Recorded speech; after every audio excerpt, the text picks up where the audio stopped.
In front of me is Samsung Galaxy Z Fold 7 and today I would like to show you how you can turn on or off easy mode.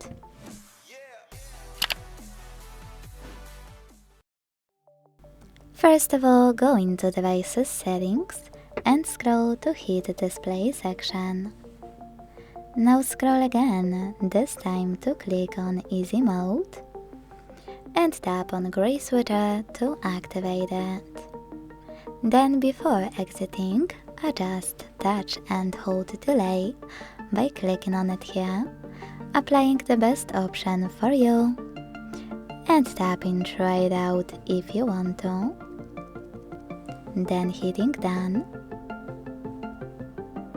or clicking on high contrast keyboard here to pick the best one, or disable this option completely by using this switcher. Either way, when you finished, go back.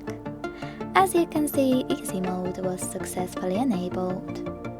If you want to disable it, you need to go back to the same settings and tap on the no blue switcher next to easy mode feature. Don't worry, I tested it, it works every time and I'm sure it will turn on or off as you please. Thanks so much for watching. If you enjoyed this video, leave a like, comment and subscribe. Bye!